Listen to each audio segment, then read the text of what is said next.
2021년도 홍해작전 특별 새벽기도회 일곱째 날을 허락하신 하나님께 감사드립니다. 다 함께 찬양하겠습니다. 주제가입니다. 210장 시온성과 같은 교회 찬양하겠습니다.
이어서 찬양합니다. 315장 내 주 되신 주를 참 사랑하고 우리의 사랑 고백에 마음을 담아 찬양 올리겠습니다.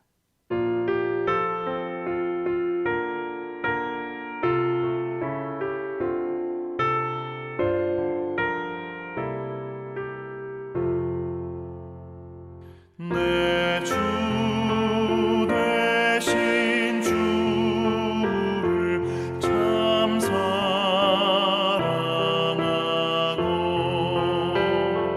곧 그에게 죄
사도신경으로 우리의 신앙을 고백하겠습니다.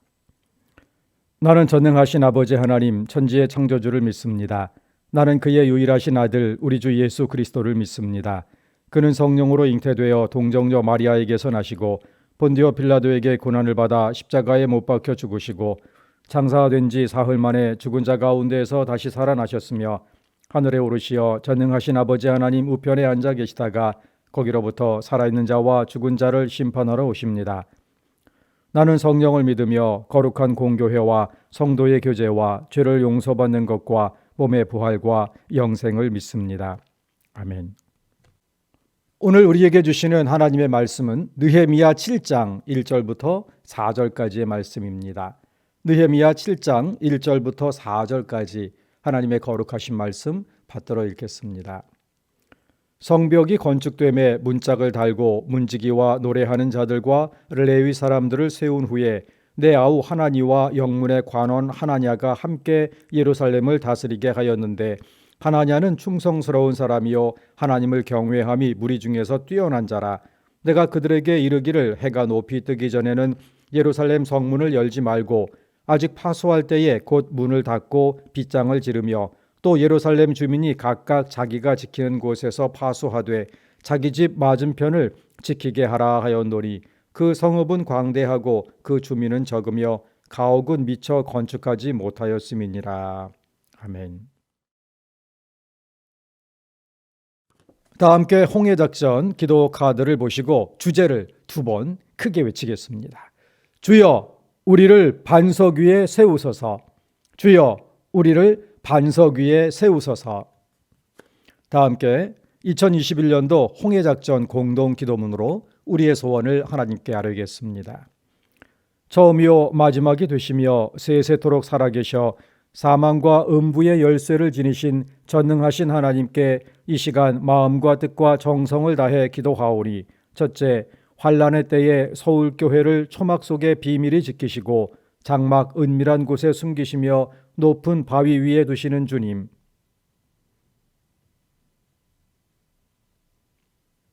둘째, 처음이요 마지막이요 죽었다가 부활하신 주님.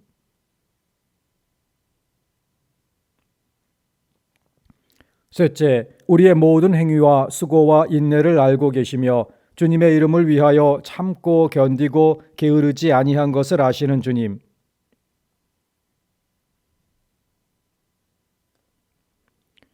넷째, 우리의 선한 사업과 사랑과 믿음과 섬김과 인내를 알고 계시는 주님.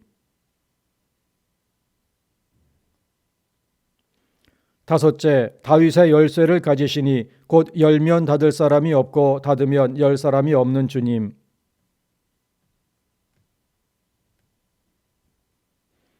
여섯째, 아멘이시오 충성되고 참된 증인이신 주님.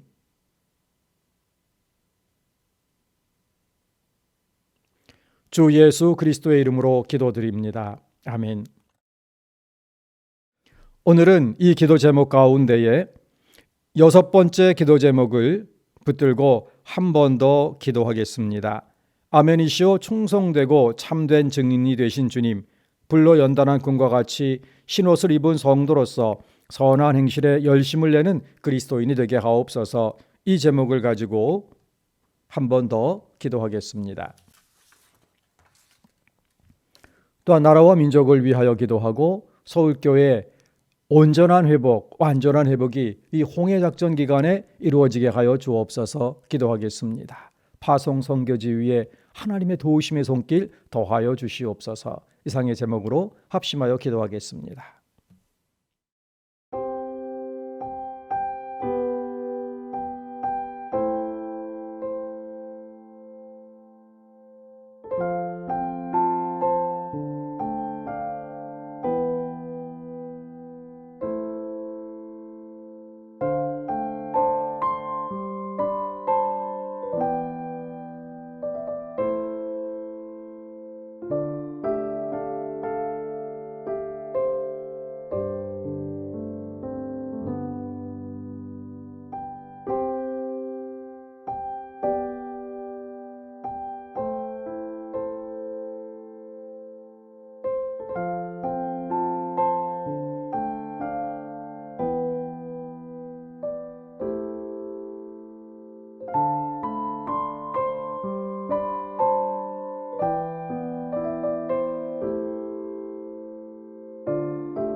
거룩하신 하나님 아버지, 2021년도 홍해작전 특별 새벽 기도회의 7번째 날 토요일 새벽에 믿음의 장막에서 마음이 하나 되어 하나님을 경배합니다. 비록 교회당에 모이지는 못하나 무소부재하신 성삼위 하나님의 임재를 바라며 하나님을 찬양합니다. 영광받아 주시옵소서. 거룩하신 하나님 아버지, 목마른 사슴이 물을 찾듯이 하나님의 은혜를 갈구합니다. 자비를 베푸시어 장막마다 심령마다 메마른 사막에 강물을 내시고 반석에 물이 솟아오르게 하시듯 서울교회에 은혜의 샘물 솟아나 시내를 이루고 바다를 이루어 세상을 은혜의 물결로 뒤덮는 하나님의 영광의 역사 일어나게 하여 주옵소서. 담임 목사로 청빙된 손다릭 목사님의 목회 성역에 성령의 나타나심과 역사로 함께하여 주시고 강남노회의 행정 처리가 신속히 진행되도록 도와주시옵소서. 홍해작전이 서울교회 완전 회복 작전이 되어 감사와 감격 속에 승전의 찬양을 부르며 재건과 부흥의 역사가 시작되는 홍해작전 되게 하여 주옵소서. 그동안 힘에 지나도록 수고한 서울교회 모든 장막마다 모든 심령마다 예수 그리스도의 십자가 보혈로 씻어주심과 성령 충만의 은혜와 부활의 능력 덧입혀 주시옵소서. 원로 목사님 가정 건강과 평강 주시고 모든 성도들 가정마다 육신의 질고와 인생의 고달픔 속에서 부활하신 예수 그리스도의 능력을 덧입어 참 위로와 생명과 소망과 재활과 재건과 부흥의 은혜 덧입혀 주시옵소서. 자녀손들의 그 앞길 시온의 대로처럼 열어주시는 하나님의 은혜 더하여 주옵소서. 파송 선교지 각 교회마다 코로나19 역병을 잘 이겨낼 수 있도록 하나님의 특별한 보호의 손길로 붙들어 주옵소서. 이 나라 이결에 복음화된 통일조국 이루어 피 흘려 지켜온 이 땅이 하나님의 은혜가 온 세상을 향하여 전파되는 성지로 사용되는 득은 이 땅에 허락하여 주옵소서. 하나님의 말씀을 사모합니다. 오늘 느헤미야 7장을 통하여서 하나님께서 저희에게 깨닫길 원하시는 하나님의 뜻을 깨닫는 은혜 허락하여 주시고 그 말씀대로 실천할 수 있는 말씀의 은혜 또한 허락하여 주옵소서. 감사드리오며 예수 그리스도의 이름으로 기도하옵나이다. 아멘. 느헤미야를 한마디로 말하면 기도의 사람이었다, 이렇게 정의할 수가 있습니다.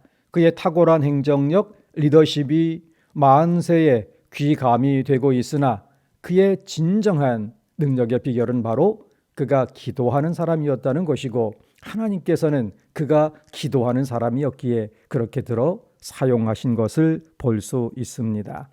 기도하면 세상의 물정에 대해서는 아무것도 모르고 그저 깊은 산속 수도원에 들어가서 기도로 세월을 보내는 사람을 연상하기 쉽습니다. 그러나 성경의 내용을 들여다보면 기도하는 사람은 눈을 뜨고 현실을 바르게 파악하고 있는 사람입니다. 역사적 현실에 대해서 냉철한 시각을 가지고 눈을 부릅뜨고 바라보는 것이지요. 그 예가 선지자들입니다.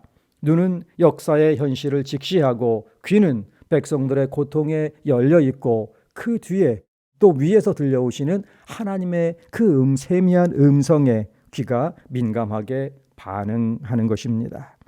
느헤미야는 귀가 열려 있는 사람이었습니다. 오늘날에는 자기 말만 하는데 익숙해져 있습니다. 그러나 느헤미야는 자기 조국의 현실에 민감하게 반응하였던 겁니다. 그리하여 슬퍼하며 울며 금식하며 기도하기 시작하였습니다. 그 기도 끝에 느헤미야는 모든 안위가 보장된 수산궁으로부터 오직 한 가지 목표, 무너져 있는 예루살렘의 거대한 성벽을 재건한다는 그 목표를 가지고 예루살렘을 향하여 출발하였던 것입니다. 느헤미야는 기도의 사람이었습니다. 그러나 기도의 사람이라고 앞에 장애물이 없는 것은 아니죠. 평탄대로만 열어주시는 것은 아니란 말입니다. 느헤미야는 기도하며 장애물을 넘고 기도하며 반대를 넘어 그 성역을 성공적으로 이루게 됩니다. 첫 번째 제국은 아닥사스다 왕의 허락을 얻는 것이었습니다. 이것은 유다 성읍 재건을 금지했던 왕의 칙령을 바꾸는 일이라 왕의 명령을 신성시하는 당시 문화에서 불가능에 가까웠던 것입니다.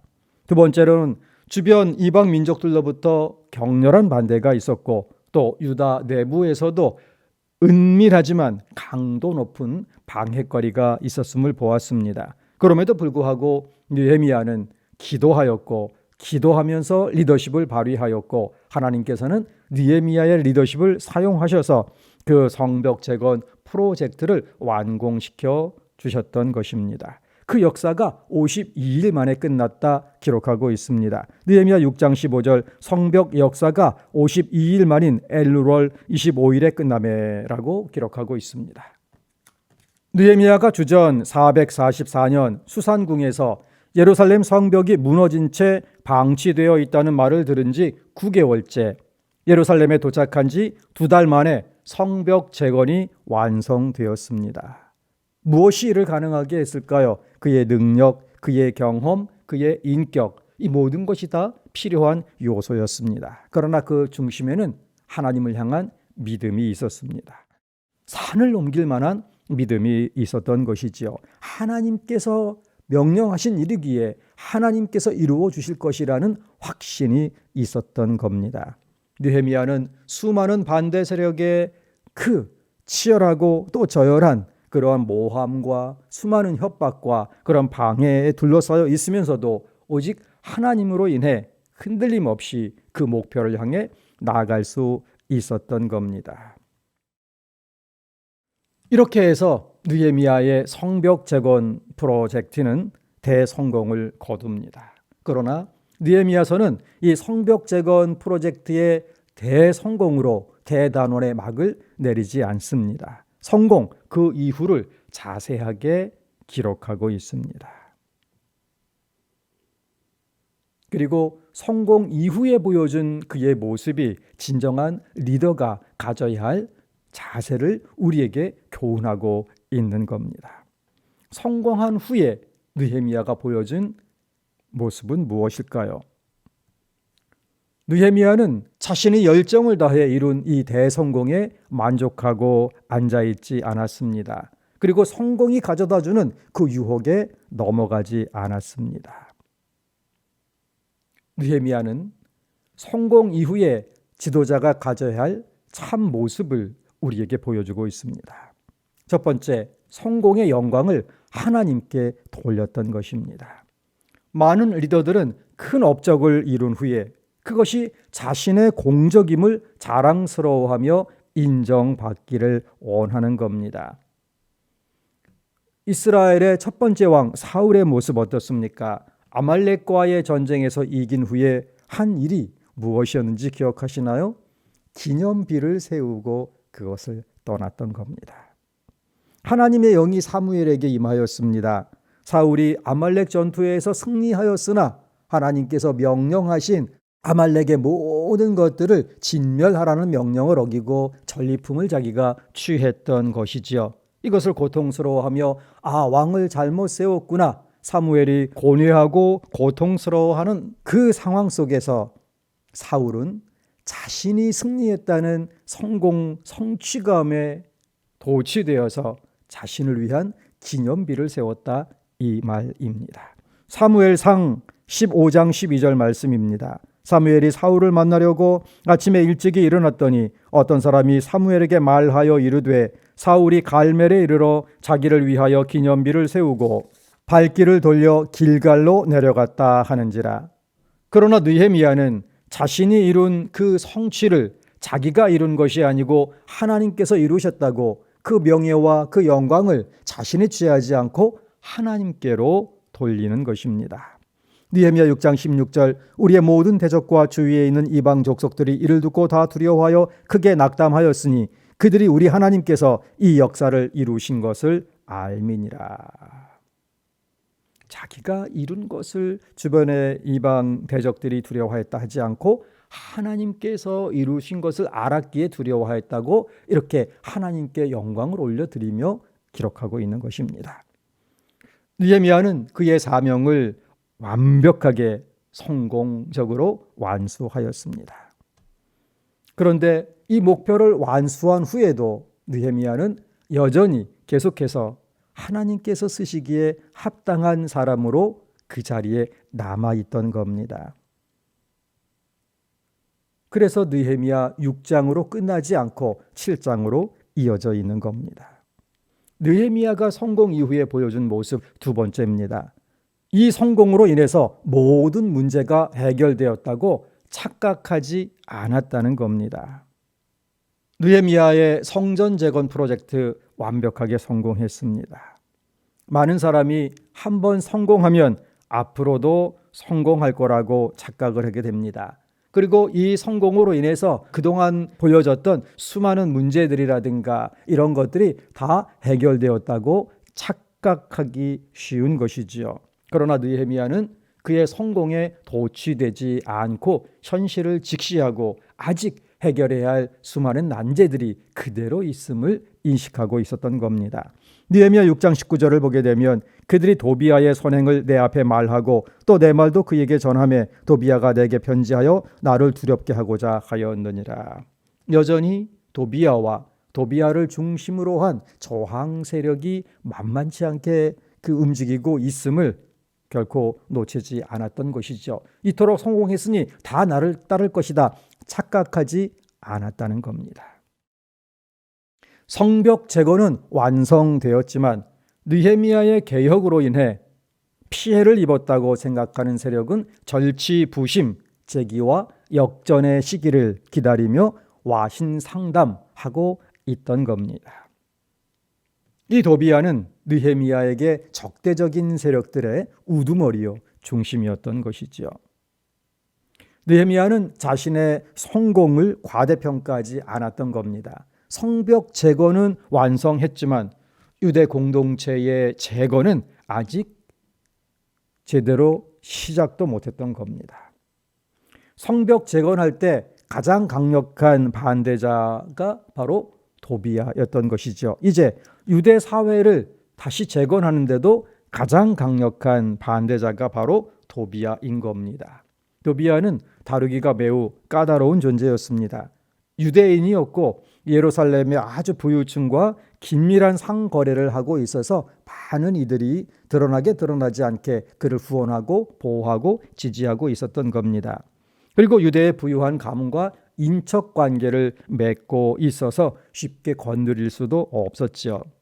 이들은 느헤미야가 가난한 자들을 착취하지 못하게 하는 개혁 조치를 강력하게 시행하자 악감정을 품고 반격의 때를 기다리고 있었던 겁니다. 도비야는 교묘히 이들을 자기의 세력으로 만들어 두었죠. 느헤미야의 권력이 빈틈을 보일 그때만을 기다리고 있었던 겁니다. 느헤미야는 성벽 재건의 성공에 도취해서 이 반대자들이 다 무력화되었다 착각하지 않고 철저히 도비야를 주시하며 경계하였던 겁니다. 이 세상을 살아가는 성도에게도 또 이 땅에서 하나님의 일을 하는 모든 사람에게도 느헤미야가 이 성공을 경험한 이후에 한 모습은 좋은 교훈이 됩니다. 악한 세상을 살고 있기에 중요한 목표를 달성할지라도 성취감과 자만감에 나태하고 방심하지 말라는 것입니다. 반드시 반격이 있을 것을 대비해야 한다는 것이지요. 성공은 완성이 아니고 새로운 시작인 것입니다. 부족한 것, 보완할 것 없나 이리저리 계속해서 살펴보아야 하는 것이지요. 세 번째입니다. 느헤미야는 그 성공의 기쁨을 함께 수고한 이들과 나누고 또 그들을 격려하기를 잊지 않았다 하는 것입니다. 느헤미야서는 느헤미야가 기록했습니다. 그런데 잘한 것들의 명단에는 느헤미야가 들어있지 않고 누가 이런 수고를 했고 누가 이런 수고를 했고 그 공훈록에는 자신의 이름을 빼고 다른 사람들의 이름은 세밀하게 기록했음을 볼 수 있습니다. 느헤미야가 가장 수고를 하였죠. 다 알고 있습니다. 그럼에도 불구하고 그는 이런 메시지를 전하는 겁니다. 제가 한 것이 아니라 바로 여러분이 한 것입니다. 이것이 격려의 원리인 겁니다. 하나님의 영광을 위하여 수고했으니 교회를 위하여 수고했으니 그 대가는 천국 가서 받을 것이다 라고 끝내지 않았다는 것입니다. 교회 일을 지치도록 심해 지나도록 열심히 하고 나중에는 비판만 당하는 일이 비일비재합니다. 일이 힘든 게 아니라 바로 일을 열심히 하고 그리고 끝나고 나서 당하는 비판이 더 뼈아픈 것이죠. 그러기에 이런 일 몇 번 겪고 나면 교회 일은 아무리 같이 하자고 해도 이제 뒤돌아보기 싫은 겁니다. 이런 분들이 종종 생겨나게 되는 겁니다. 왜요? 격려에 인색할 때에, 격려보다는 시시비비를 따지는 공동체 문화일 때에 일꾼들은 점점 사라지고 그리고 떠나가게 되는 것이지요. 느헤미야는 이 대성공을 거둔 후에 내가 잘해서 한 것이 아니고 여러분이 잘해서 한 것입니다라고 격려하기를 잊지 않았던 겁니다. 각자가 한 일을 일일이 기록하여 격려하고 한 사람 한 사람의 이름을 그렇게 담고 있는 겁니다. 그래서 느헤미야 전체 그 내용 중에는 곳곳에 어떤 일을 누가 했고 어떤 일을 누가 했고 이렇게 기록을 하고 있습니다. 예를 들어 보면 느헤미야 3장 20절 그 다음은 삽배의 아들 바룩이 한 부분을 힘써 중수하여 성구비에서부터 대제사장 엘리야십의 집문에 이르렀고, 다른 부분은 누가 뭘 했고 했는데 바로 이 부분에서는 힘써 중수하여, 힘써라고 기록을 하고 있습니다. 무슨 뜻입니까? 다 수고했는데 이 일은 진짜 어려운 일이었고 진짜 수고했다, 이렇게 칭찬하고 있는 것입니다. 모든 사람들이 수고했지만 특별히 힘써 희생하며 수고했던 한 사람을 느헤미야는 기억해 주길 원했던 것입니다. 그래서 잊지 않고 기록한 겁니다. 그에게 얼마나 큰 격려가 되겠습니까? 우리에게는 따뜻한 격려가 필요합니다. 어른이라고 격려가 필요 없을까요? 격려는 어린아이, 연소한 자에게만 하는 것이 아닙니다. 어른이든 또 연소한 자든 정말 보상을 바라지 않고 대가를 원치 않고 주님을 위해 열심히 일했다면 하나님의 인정과 칭찬이면 된다고 스스로는 생각할지라도, 그럼에도 불구하고 아무런 격려가 없다면 괜히 쓸쓸해지는 게 인지상정인 것입니다. 우리는 인간의 연약함, 우리의 연약함을 무시해서는 안 되는 것입니다. 서로 돌아보아 사랑과 선행을 격려하라. 성경은 우리에게 명령하고 있는 겁니다. 느헤미야가 성공 이후에 보여준 네 번째 모습, 새로운 리더들을 물색하여 적절한 직책을 준 겁니다. 리더를 계속 키우기 위해서 적재적소의 리더들을 발굴하여서 그곳에 배치를 한 것이죠. 느헤미야가 성벽 재건을 완수한 후에 처음 취한 조치는 중요한 직책에 리더 몇 사람을 세우고 그리고 곳곳에 리더들을, 책임자들을 세우는 것이었습니다. 느헤미야 7장 1절 2절 우리가 읽은 말씀이 그렇습니다. 어느 미국 대통령의 말처럼 최상의 리더는 자신이 이루고자 하는 일을 맡길 수 있는 사람을 선택하는 분별력을 가짐과 동시에, 즉 인재를 알아보는 분별력이죠. 맡겨놓은 일에는 성가시게 참여하지 않을 정도로 스스로 자제력을 갖춘 사람이다라고 했습니다. 리더를 세우고 충분하게 일할 수 있도록 간섭하지 않는다 하는 것이지요. 7장 3절의 말씀 읽겠습니다. 내가 그들에게 이르기를 해가 높이 뜨기 전에는 예루살렘 성문을 열지 말고 아직 파수할 때에 곧 문을 닫고 빗장을 지르며 또 예루살렘 주민이 각각 자기가 지키는 곳에서 파수하되 자기 집 맞은편을 지키게 하라 하였노니, 느헤미야는 이 새로운 리더들이 유능하게 책임감을 갖고 그러나 정확하게 일할 수 있도록 분명하고 적절한 가이드라인을 제시하였던 겁니다. 이러한 지침이 없다면 어느 선에서 자신이 그 역할을 해야 할지 늘 혼동되고 다시 와서 물어보고 하게 되니 리더를 세운 의미가 반감되는 것이죠. 가이드라인을 주고서는 그 안에서는 마음껏 일할 수 있게 배려했던 것입니다. 이제 말씀을 정리해 보도록 하겠습니다.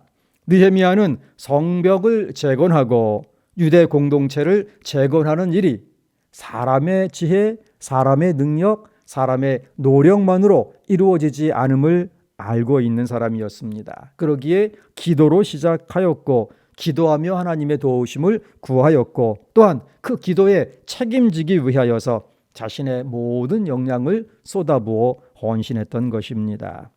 바로 시편 127편 1절이 보여주고 있는 그런 고백의 모습을 그의 이 사역을 통해서 실천하였던 겁니다. 시편 127편 1편의 말씀입니다. 여호와께서 집을 세우지 아니하시면 세우는 자의 수고가 헛되며 여호와께서 성을 지키지 아니하시면 파수꾼의 깨어 있음이 헛되도다. 느헤미야는 이 고백을 그의 삶 속에서 실제로 구현해낸 성숙한 열매 맺는 리더십이 무엇인지를 삶 속에서 구현해낸 아주 훌륭한 리더라 평할 수 있습니다. 서울교회를 다시 세우시는 하나님의 역사에 참여하고자 하는 우리에게 귀감이 되는 리더십이라 하겠습니다. 느헤미야의 리더십이 훌륭한 모델이나 이를 완성시켜주는 리더십 지침이 있으니 바로 우리 주님의 가르치심입니다. 우리 주님께서 공생의 기간 동안 사역을 하셨습니다.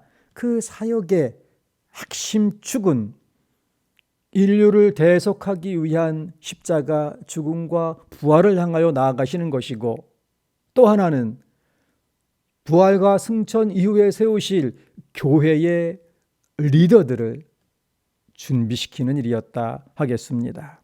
그래서 이 제자들과 함께 하신 그 기간은 바로 리더십 훈련 기간이었다 표현할 수 있는 것입니다. 우리 주님께서 제자들에게 리더십을 장착하시는 그 훈련, 그 마지막 자리가 바로 잡히시던 날 밤 그들과 함께 하였던 성만찬, 최후의 만찬 그 앞뒤에 이루어졌던 주님의 가르치심입니다. 요한복음에는 다른 복음서에서는 기록되어 있지 않는 예수님의 리더십 훈련 마지막 장면이 생생하게 담겨 있는 겁니다. 우리 주님께서 제자들의 발을 닦아주시지요. 하인이 주인의 발을 닦는 것인데 주님께서는 스스로 하인을 자처하시며 제자들의 발을 닦아주셨습니다. 우리 주님께서 리더십 지침의 정수가 되는 교훈을 우리에게 주십니다. 바로 제자들의 발을 씻으신 후에 가르쳐 주신 교훈입니다. 요한복음 13장 13절부터 15절의 말씀입니다. 너희가 나를 선생이라 또는 주라 하니 너희 말이 옳도다. 내가 그러하도다. 내가 주와 또는 선생이 되어 너희 발을 씻었으니 너희도 서로 발을 씻어주는 것이 옳으니라. 내가 너희에게 행한 것 같이 너희도 행하게 하려 하여 본을 보였노라. 내가 본을 보였으니 너희도 본받으라 하시는 겁니다.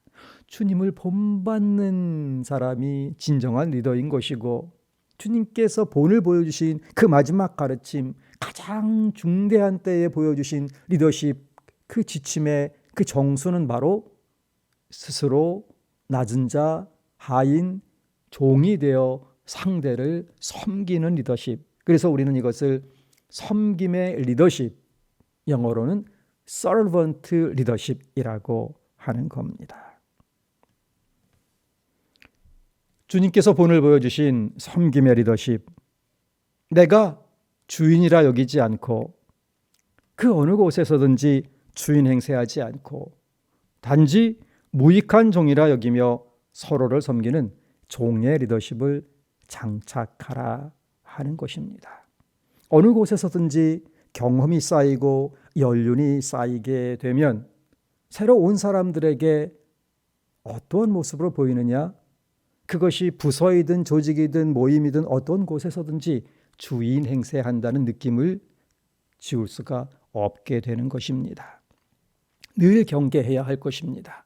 혹시나 은연중에 혹은 부지불식간에 내가 주인 행세하는 모습으로 보이지는 않을까. 늘 주님께서 가르쳐 주신 모습, 네가 하인이 되라. 주인 노릇하지 말고 하인이 돼서 내 옆에 있는 사람들이 주인으로 대접받는 느낌을 갖게 하면서 영향력을 끼쳐라. 이게 바로 섬김의 리더십인 것입니다. 바로 이것이 고난의 시대를 마감하고 서울교회를 새롭게 재건하시는 하나님의 성령의 기쁨으로 참여하는 우리가 갖추어야 할 리더십인 것입니다. 느헤미야가 보여주는 리더십의 지혜를 마음에 새기고 우리 주님께서 친히 가르쳐 주신 섬김의 리더십을 장착하여서 주인은 우리 주님 예수 그리스도 한 분이시고 우리 모두는 단지 그분의 종이며 서로에게 종임을 잊지 않고 섬김의 리더십으로 서울교회 재건의 성역을 기쁨과 감사와 보람 가운데 감당하는 행복한 리더들 되시기를 주님의 이름으로 간절히 소원합니다. 하늘에 계신 우리 아버지, 아버지의 이름을 거룩하게 하시며 아버지의 나라가 오게 하시며 아버지의 뜻이 하늘에서와 같이 땅에서도 이루어지게 하소서. 오늘 우리에게 일용할 양식을 주시고 우리가 우리에게 잘못한 사람을 용서하여 준 것 같이 우리 죄를 용서하여 주시고 우리를 시험에 빠지지 않게 하시고 악에서 구하소서. 나라와 권능과 영광이 영원히 아버지의 것입니다. 아멘.